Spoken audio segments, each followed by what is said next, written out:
Good morning. Thank you for joining us. We will get started in a few minutes. In the meantime, we have two questions for you to get your brain moving this morning. We want you to provide the answer right in the chat feature on your Zoom screen. So we're waiting for more attendees to join us. So this will help pass the time a little bit. Here we go. First question. Dunkin' or Starbucks? If this was an in-person event, where would you have stopped off for your caffeine fix on the way in? So you can go ahead and answer right in the chat feature, and everyone will see your answers. The chat feature is on the bottom of your Zoom screen.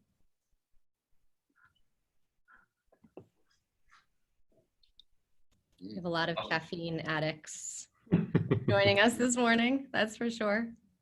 Oh, a little Wawa in there. Love it, Wawa.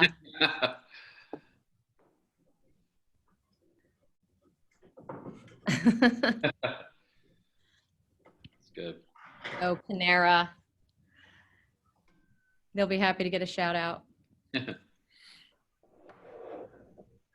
We'll have to figure out what the majority of our attendees drink. Looking like Starbucks.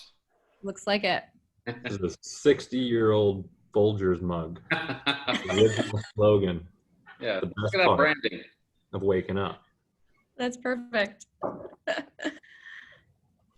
So we are, we can move on to the next question just so we kind of keep this going. I love that everyone's, I figured this group would definitely want to chat. So we'll go on to the next question. Eventually, we will be able to visit restaurants again for a dine-in experience. We really will. So where's the first place you plan to visit? You can go ahead, think about it, dream about it, and go ahead and type your answer right in the chat feature. And then we'll get started with our webinar shortly.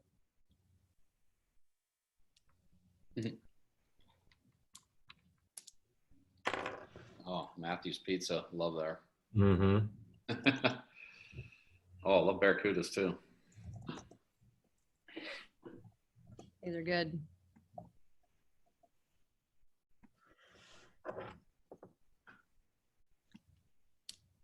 All over. Now I'm just getting hungry. Yeah. Like the spice.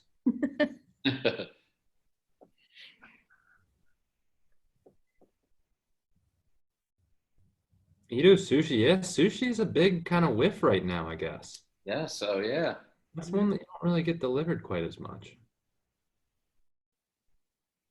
So we're going to encourage people during this whole time to chat in that feature and also ask Q&A to you guys. So, well, thank you all for adding your answers in our chat feature. I've got a full list of restaurants to visit when we are allowed to, so I'm excited. But let's get started with today's webinar. I'd like to introduce myself. I am Donna DeMarco, Executive Director of the Building Congress and Exchange. And on behalf of our entire Board of Directors, welcome to the second session of our Construction Blueprint series. Today's focus is business development and marketing strategies to help your business during these uncertain times.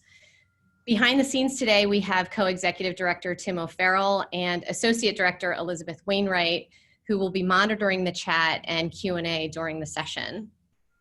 We're happy to welcome John Dinkle of Dinkle Business Development and Tom Bojanowski of Zest Social Media Solutions. They have been with us since you all started chatting about coffee and restaurants. Good morning.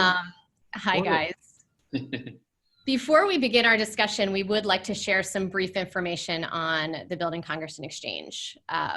As the premier organization for networking, education, and business development for construction industry professionals, it's the Building Congress and Exchange's mission to help foster growth and excellence in all facets of the industry. BCE's diverse membership represents the entire construction ecosystem, from GCs and CMs to owners to subs, architects, and engineers, as well as associated professionals in finance, insurance, law, and other related industries. we are very fortunate to have the support of a solid membership base and loyal partners that have helped our organization thrive. You'll see a complete list of our partners on your screen. I'm going to take a second so they get a little bit of play here so you can see these companies provide additional financial support for BCE that allows us to bring you programs like this. So we're very grateful. A complete list of our members can be found on our membership directory, which is on our website. The industry, despite being deemed essential business, is dealing with a challenging, uncertain time during this COVID-19 pandemic. As your trade association, it is our responsibility to provide as much information and resources to you to get through this crisis and prepare for the future. And that's exactly what we hope to accomplish with our Construction Blueprint series. Today's webinar is one of several that will examine the impacts of the crisis on the industry, what your business can expect in the near future, and how you can plan ahead for challenges and opportunities. In addition to these webinars, we encourage you to visit our COVID-19 resources webpage for local, state, and federal information, including recommended guidelines for reopening. Also, take a look at our latest news in the Exchange newsletter. This contains current, timely stories about how our members are dealing with this new norm.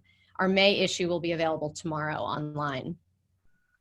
And now on to today's webinar.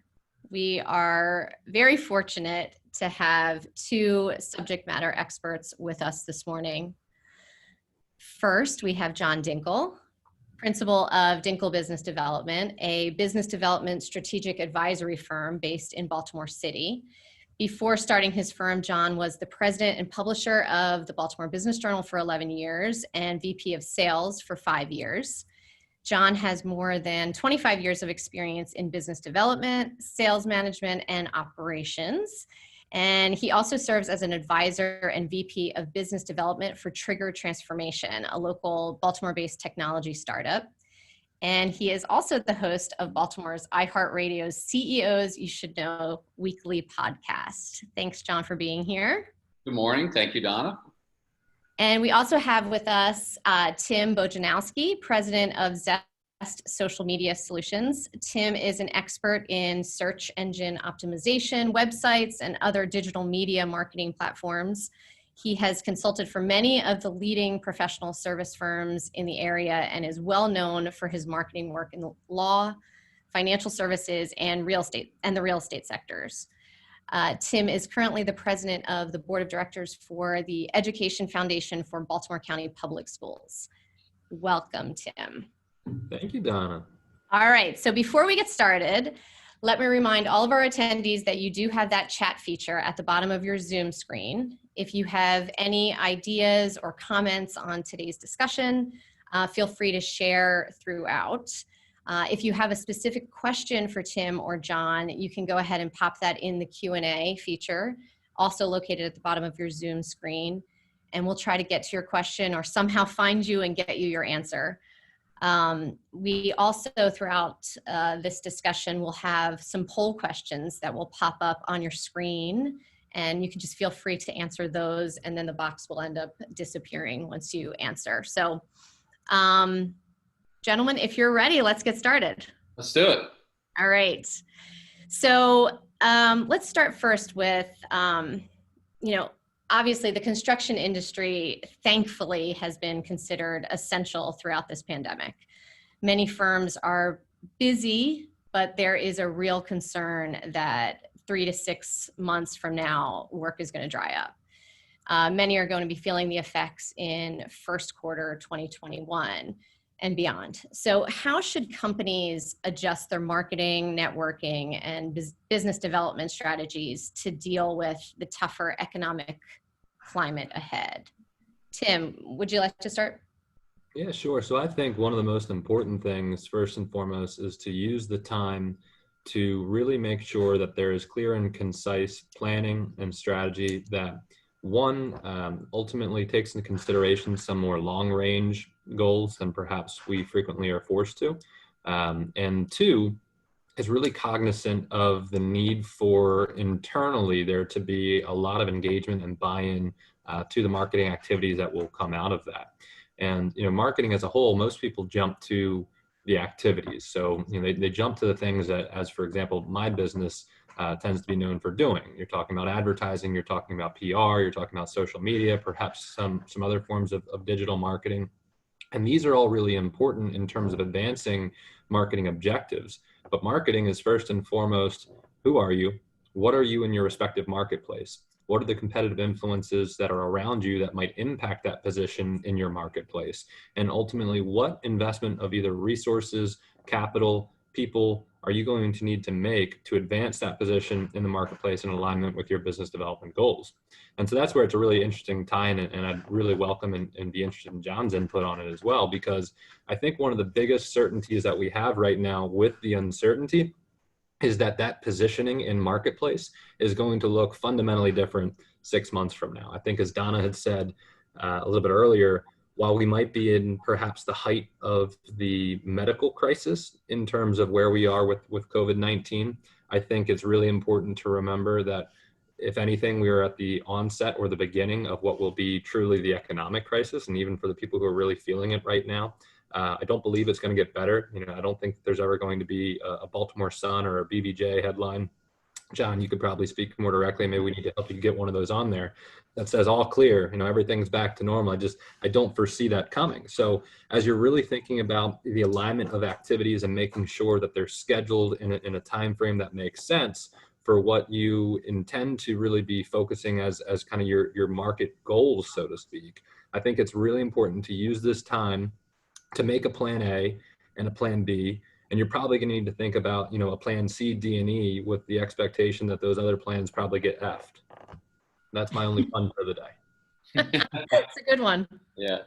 Yeah, I agree, Tim. I think, the planning piece is huge, but we've never been through this before. So we're in a sense, making a lot of this stuff up as we go along. So I also think it depends on the company and the product on what specifically you can do to adjust. And I know a couple of firms on the construction and development side that are doing really well right now. And they're getting leads like crazy, but then there's also, unfortunately, a lot of within the industry that aren't doing as well.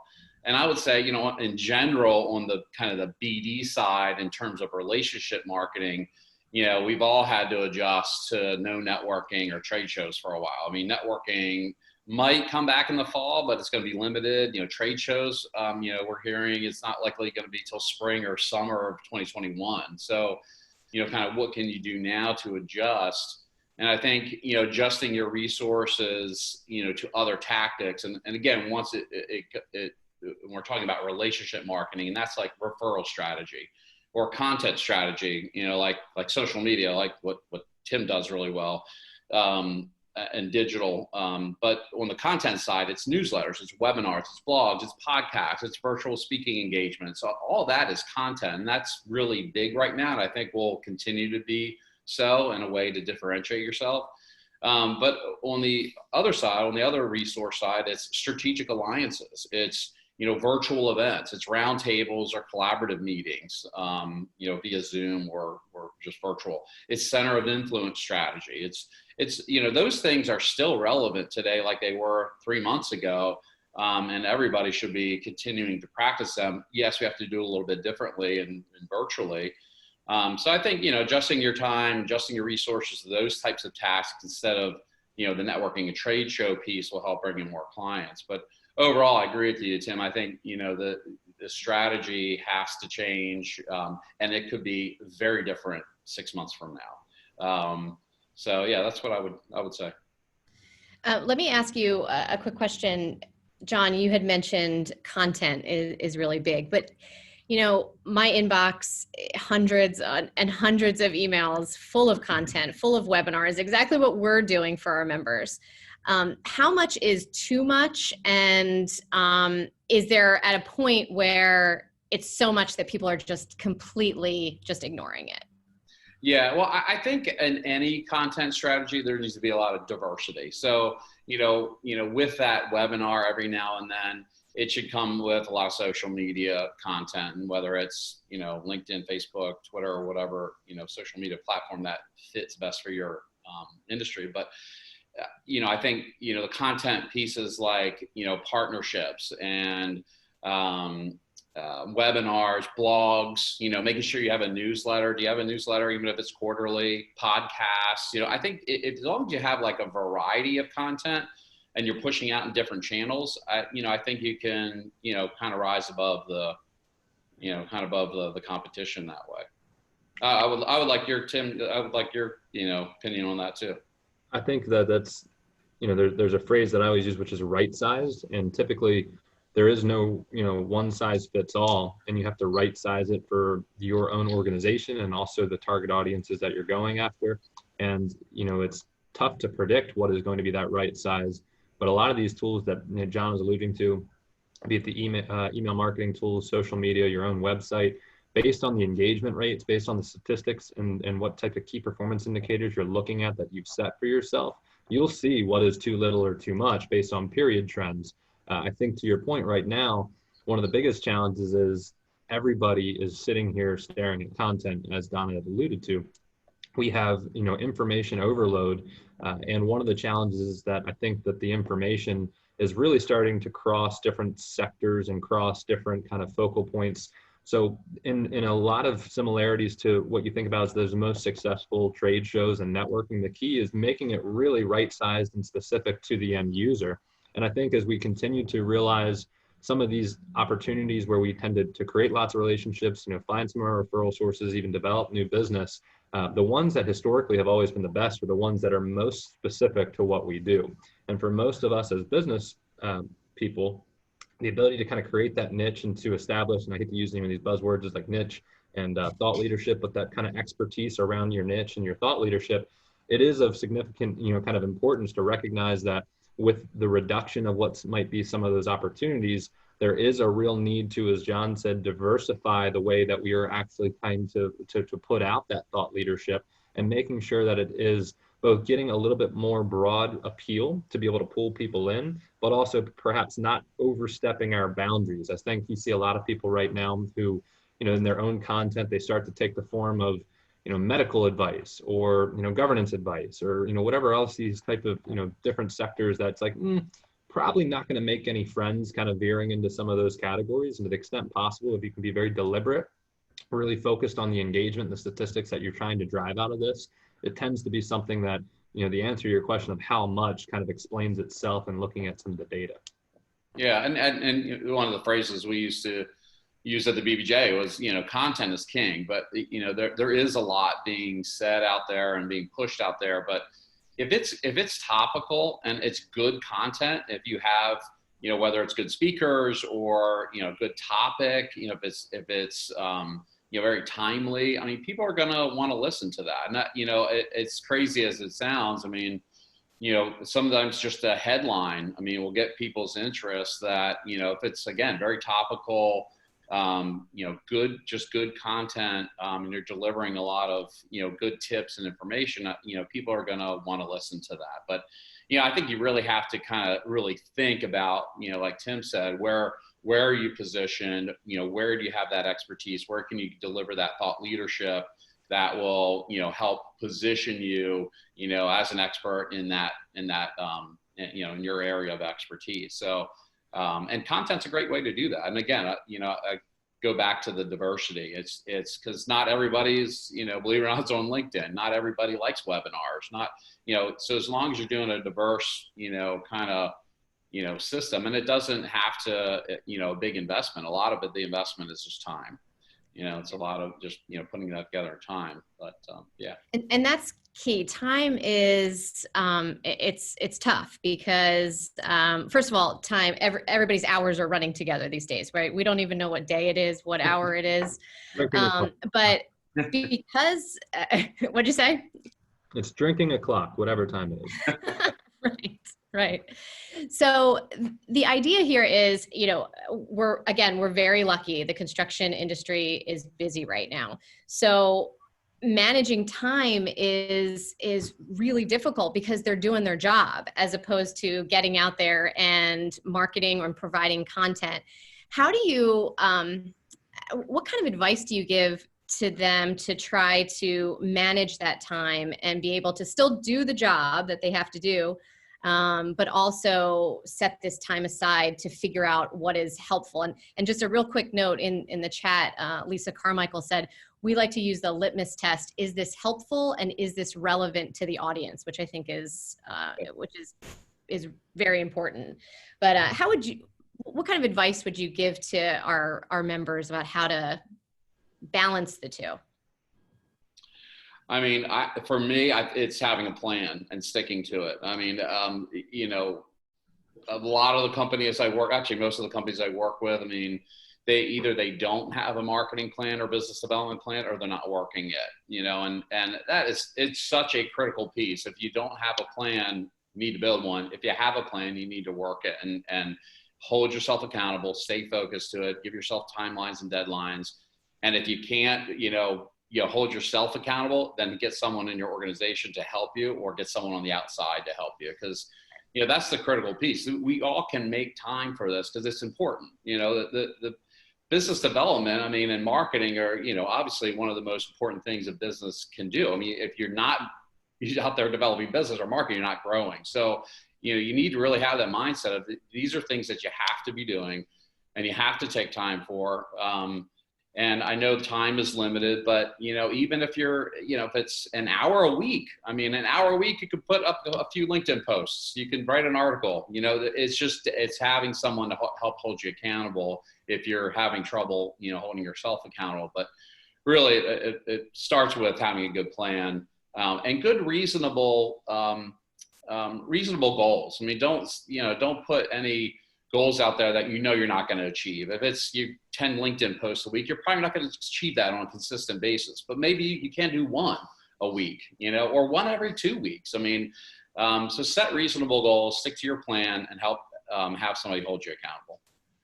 Yeah, I'm kind of disappointed because I had hoped that in some sense this would be, you know, a good form political debate where Don would have to moderate me and John for all the disagreement. But I couldn't agree more. I don't know where he is to you guys relevant, but he's right there. So that's a bump to John. I don't know where you are, man. Maybe yeah. He took the words out of my mouth, and I hate to continue to use the word plan because obviously there's nothing more disappointing than seeing a plan go to waste. And certainly with, you know, just the chaos that we're kind of operating in, you're going to see a lot of good plans go to waste. But even if that's the case, if you've done some goal setting, and I think as John had said, the importance of kind of recognizing those goals, if you can set goals for those activities, you can at least measure yourself against that. And then you have a y-axis and an x-axis, and you can kind of think about, well, what can I actually get done? And for the things that are not practical to get done, we can now create clarity for the rest of the organization to say, here's where we need to allocate resources in order to be able to achieve what we've set out as agreed upon imperatives or goals focused on what we're doing towards business development. And then I think you're absolutely right, and it's obviously easy for guys who get paid for a living to talk about the importance of sales and of marketing to, you know, emphasize that. But I think, you know, right now more than ever, you're seeing that in our economy, you know, it's a living, breathing organism, and in any business, it's very much the same, you know, and what the goal of sales and marketing to do, you know, is basically to oxygenate the rest of the body to go out and do the things that we do, right? So they might not be the same organ, you know, it might be, you know, the heart and the lungs, but the design is that if we can continue to get business through the rest of the organization, the rest of the body can go out and do what it's supposed to be doing. And it requires some understanding that the entire organization needs to be bought into some of these activities.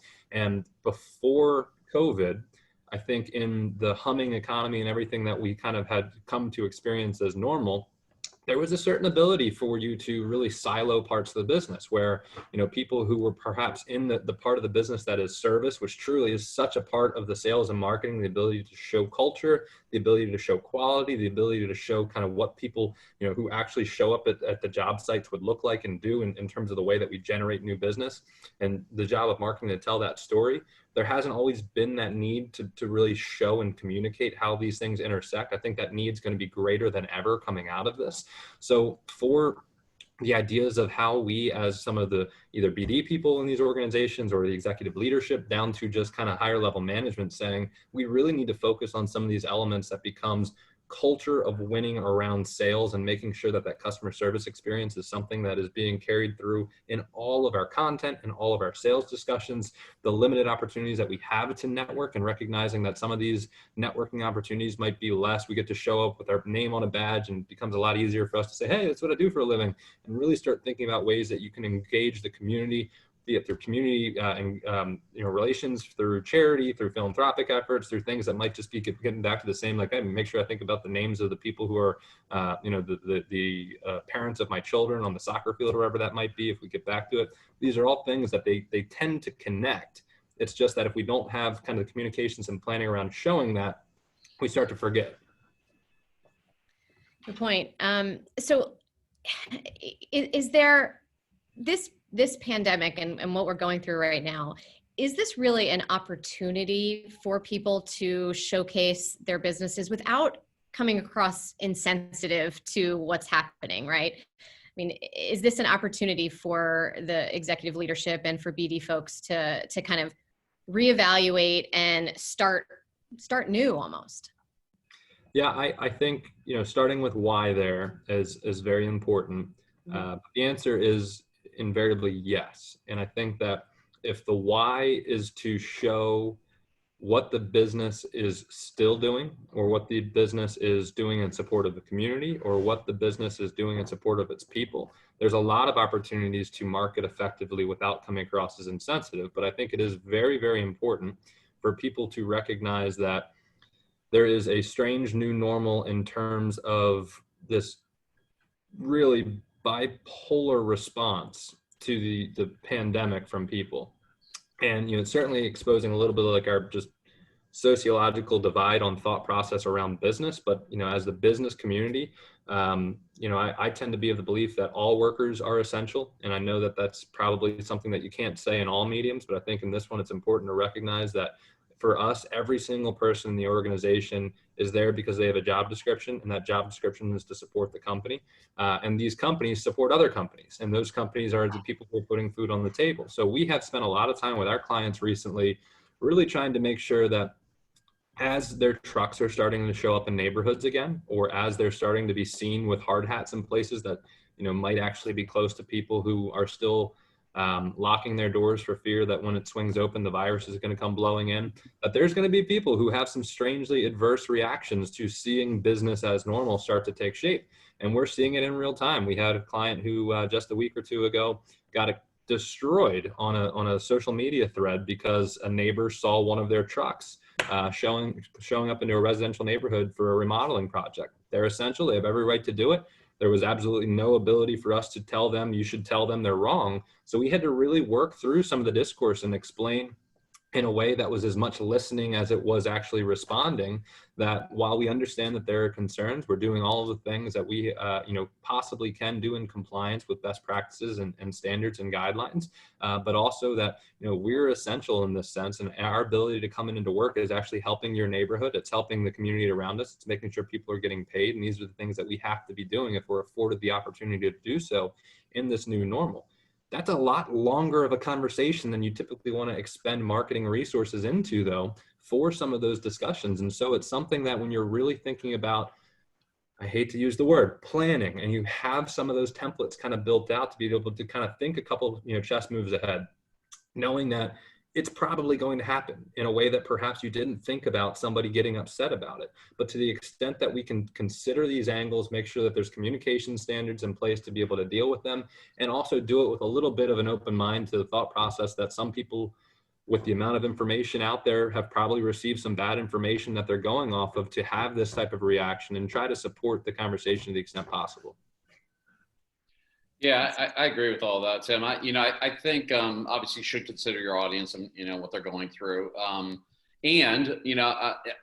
was talking a couple of weeks ago with the head of marketing for a major hospital system, and she was very clear. If you have something out there that's going to help in this economy, that's going to help people, you should market it. Because otherwise they don't know about it. And so at the beginning of the crisis, relationship marketing was and BD was all about, taking care of your current clients and trying to reduce any, turnover with clients, and education. So putting out there content, educating clients, prospects, and centers of influence. Well, now I think as the conversation has started to reopen, I think it's very appropriate to start, marketing messaging and, getting out there a little bit more aggressively.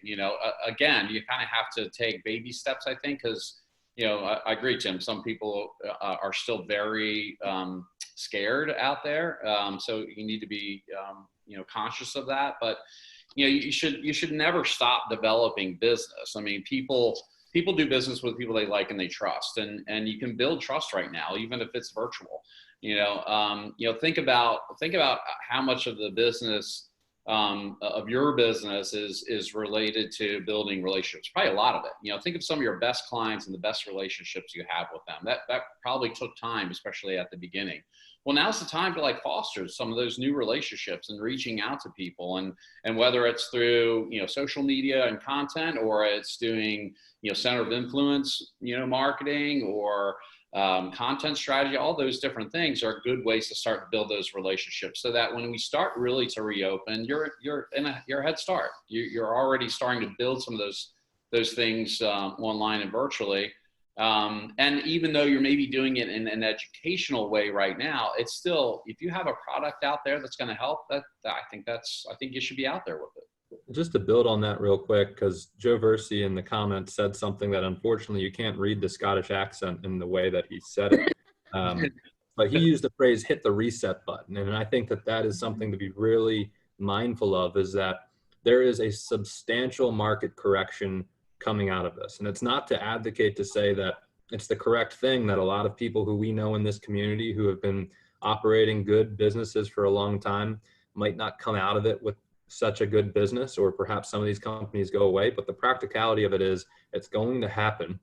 And to the extent that you can be positioned as a resource and people are seeing some of these brands that are still out there and operating, well, there's a certain front of mind that comes from seeing the truck showing up. There's a certain front of mind that sees from, being able to have that sign on a project that, they stayed with it and they worked harder and they were the ones who actually grinded through these things. And certainly, construction's a little bit of an interesting space, but depending on what you focus on, recognizing that if this is a business that has had a tremendous amount of relationships and almost exclusively did, say retail, for the past 20 years, well, probably time to diversify that business. And, right now is a time where we might be thinking about, well, what are the other ways that, we can actually, from a branding and a marketing standpoint, position ourselves from these other sectors, but also in some of the challenges that we've had specifically in construction geared towards, recruitment almost being as much of a challenge as new business, and the need to market for recruitment and how challenging it is at sometimes to obtain and retain staff. The ability to show benefits right now for staff, and the way that they treated their staff during the pandemic, the way that ultimately they helped their subcontractors and other groups during the pandemic. Right now, there's going to be a lot of these people who are going to be looking for new work, and this is a recruitment opportunity. There's a lot of people who are going to be looking for new contractors because their contractors in some sense might have gone away in some capacity. That's a new business opportunity. And it's not to be cannibalistic. It's not to be opportunistic. It's just going to be practical in the sense that if you're thinking about these things right now, and if you're keeping an ear to the floor in some respects of kind of the ripples that are occurring, and perhaps even trying to open up some of that communications with folks and knowing like, hey, can we be a resource? We understand that, you might be going through a tough time. Is there anything we can do to help? That little bit of communications can oftentimes go a really long way. Makes sense. Makes complete sense. So let's talk about marketing that you've seen happen that is really good. If there's some marketing and business development activity that companies that you're seeing, we kind of talked about content and so forth, but is there anything specific that you can kind of tell our attendees and kind of give them a little bit of some advice on where else that they can go or what else works really well? Yeah, I mean, I think that there's a lot of people who are like any change, using the opportunity for innovation to spark new visibility and new engagement. down to, people who are just finally turning on things like these webinars for the first time. Certainly that acclimation has been something that, people have used in really meaningful ways to stay relevant. I'll use another example, just circling back to as I referenced Joe Versi. Mackenzie, Merit Properties, both had an awful lot of places that were sitting dormant. And in two different ways, we saw some really interesting marketing opportunities. There's a charity campaign here locally in Baltimore County that a bunch of businesses helped kind of rally together to get moving. And it was just an understanding that there'd be vacant parking lots because people weren't going to be there. Turn those parking lots into pop-up markets that each weekend are helping as food drives to get fresh produce into neighborhoods. Everybody who's logging in and seeing that those companies stepped up and made their resources available, but also thinking about some of the things that perhaps people had to put off for a long time. In construction and in real estate, sometimes it's very difficult to get photography, videography, drone footage of buildings or properties or past work. Certainly these are things that, with the downtime right now where you don't have anybody in the office spaces, you don't have anybody who might be in the parking lots, the ability to go out and kind of get that collateral to reposition it and repurpose it, where we've seen people who have taken it, then built out actual video seminars that are starting to explain their process and turn it into parts of their business development for, people who, John's working with to explain, like, this is how you actually work through the sale in that sense. And that's something that, you sometimes aren't afforded the luxury of that lack there, or that openness of access or that downtime to do these things. So, people who are just kind of keeping the ideas flowing in terms of what can we do. You've seen a lot of interesting ways that people have responded, and then the ability to use those tools digitally to show it to people who right now tend to be stuck in front of their phones or stuck in front of their computers and, consuming more information than they normally do. Yeah.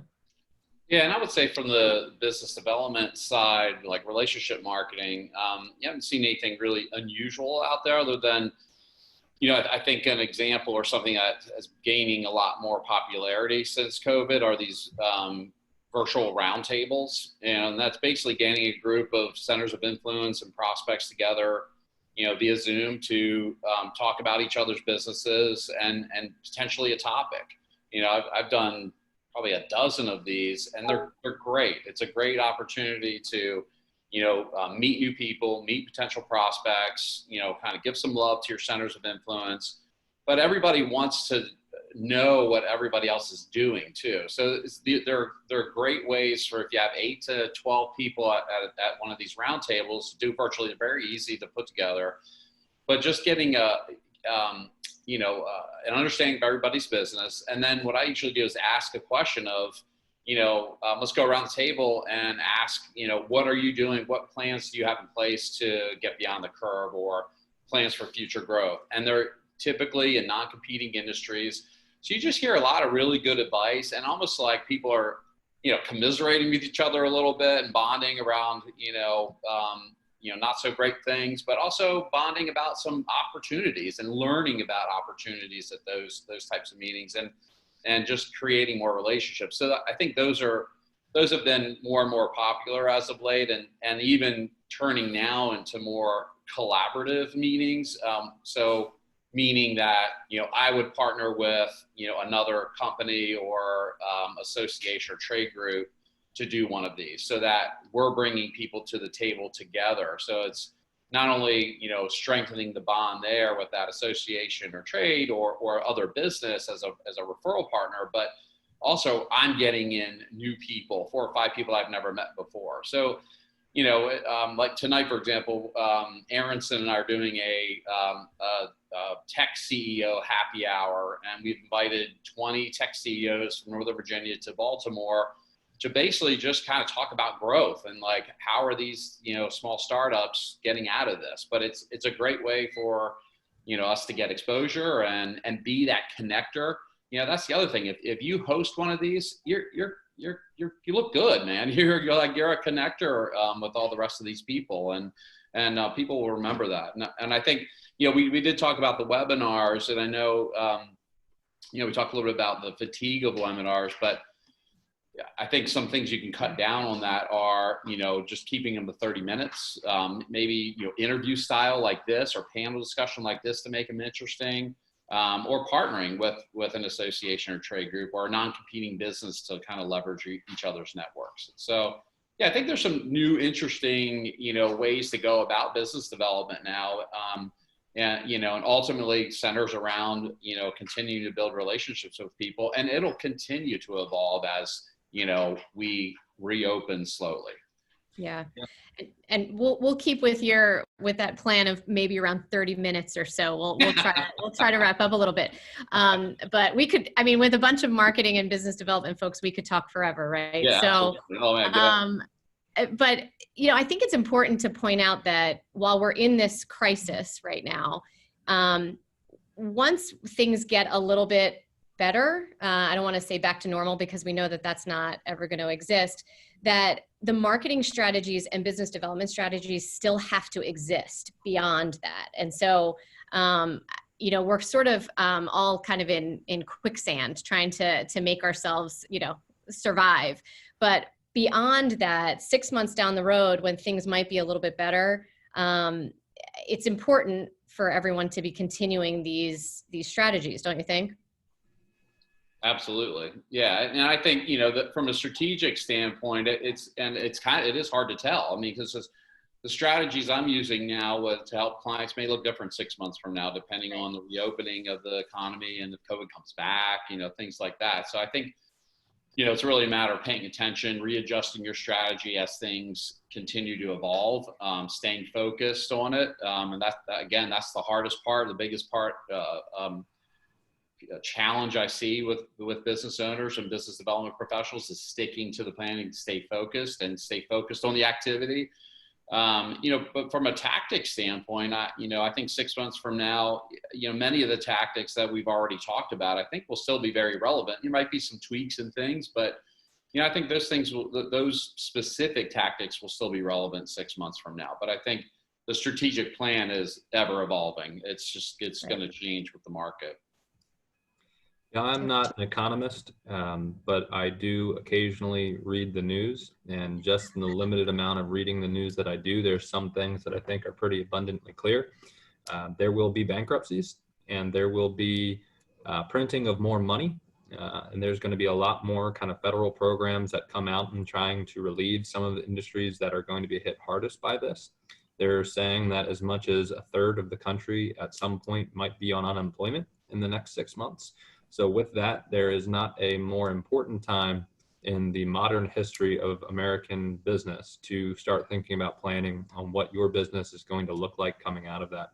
I think that you're going to see a lot of innovation from businesses who start to allocate resources internally into shifting focuses that will find cash flow and abilities to kind of grow sales that might then bleed into additional kind of market opportunities in the short term. Somebody, I believe it was Mark in here earlier, said colleague has responded by adding sanitizing of spaces to their decorative finishes repertoire. You're going to see a lot of different people who are starting to think through things that if they can reposition staff just to help with cash flow, and that ends up being the difference of kind of getting a head start on a couple of months of what might be, certainly recession, if not depression level economy coming out of this. You're going to see, businesses thrive on the ones who are able to pivot a little bit. That being said, the economy was in really good shape, and there's some reasons for it being in really good shape. I think that there are, a lot of signs of this being more of a swoosh recovery than perhaps the elongated curve that we saw out of the 08 recession. But certainly in thinking about kind of how people are positioning resources while we have them and being very mindful of people's time. Thinking about utilization of your BD and your marketing teams moving forward, really being, cognizant of, positioning those guys at really the front of the brigade, so to speak, is going to be really important because they're going to have a better understanding of what the market looks like than a lot of people, certainly who are sitting in accounting will, just in terms of actually filling out those conversations with their customers and with their referral sources. Yeah. And I agree. I think with any change, there lies opportunity. It's just where you find it and how you take advantage of it. I think one of the best ways to explore kind of new opportunities is through kind of peer-to-peer collaboration, whether it's residential or commercial side of the industry. I think now is really the time to kind of leverage your network, leverage the Building Congress Exchanges network, your centers of influence, and maybe even your competition, dare I say. I mean, we're all in this together. I mean, I think, it'll take, all of us to find the opportunity and get out of this.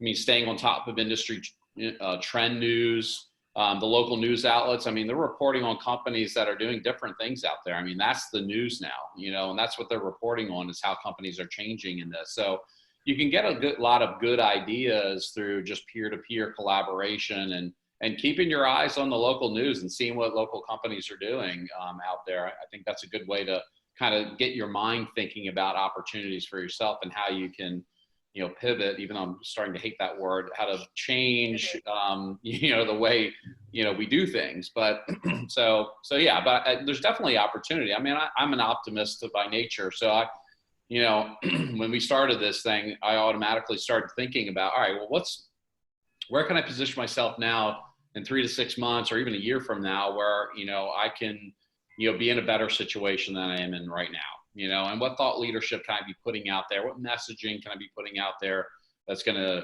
help me? And I immediately started to hit my network up and just talk to them and see what they're doing and, what they've heard. And it's a powerful tool.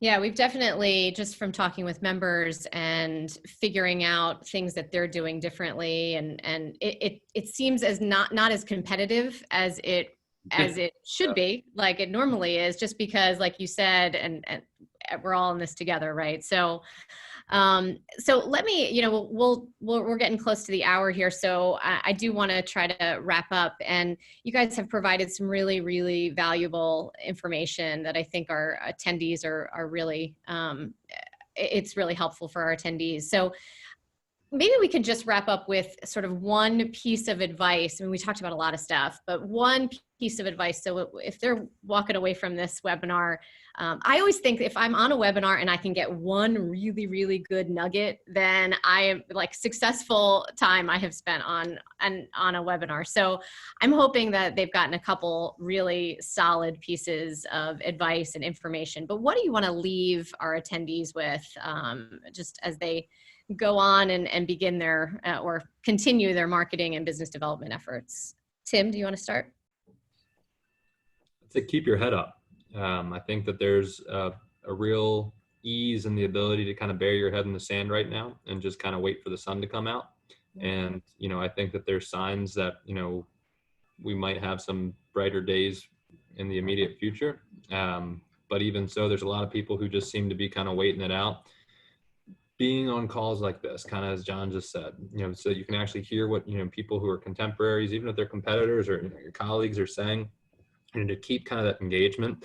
The extent that you can keep your head up on this and, keep the outlook on, even if it's not always positive, because there's going to be negatives in this, but practical and being mindful of opportunities right now, is really, in my opinion, the most important thing. The more that you're on to the ability to see, the content that's out there, and in a positive way, you see people, everybody can't be content creators. It's not natural for everybody, but you can be a content sharer. You can really go out and pat somebody on the back on LinkedIn or Facebook and say, it's really meaningful, that information you just shared, and I'm really grateful for it, just to keep your head kind of going out there in a networking standpoint. The ability to, as Donna had said, check in on customers, check in on competition, check in on your elected officials to be able to, just kind of make it known that, hey, we're paying attention, to things that you might be doing that might be impacting my business right now. Keep your head up, keep those conversations going. I know it sounds pretty basic and a little bit kumbaya, but the amount that when we were saying this to people and people go, you're right, maybe I shouldn't just kind of, play solitaire right now or whatever it is. And it's really important because it's not like we're all, really on a staycation. It might still be an inconvenient kind of stay at home time for a lot of people, but the clock is still ticking. We're still going to put out your Q2 reports here soon. And that means that the Q3 report is going to have to be a lot better. And so just being really mindful of the ability to kind of leverage the resources that you have and make sure you're getting in a position to succeed as, we do start to see people who are waking up from their slumber and realizing that they're behind people like you who are grinding the whole time. Yeah. I would say I'm not going to beat everybody up about having a plan, because I think we talked about that already. But so what I'm going to talk about, I guess, is referrals, because all businesses get referrals. And in some cases, it's their highest lead generation strategy, but a lot of companies don't do it well. So How do you fix that? Well, putting together a strategy, setting some goals and deadlines, executing it, tracking and holding yourself accountable, or your salespeople.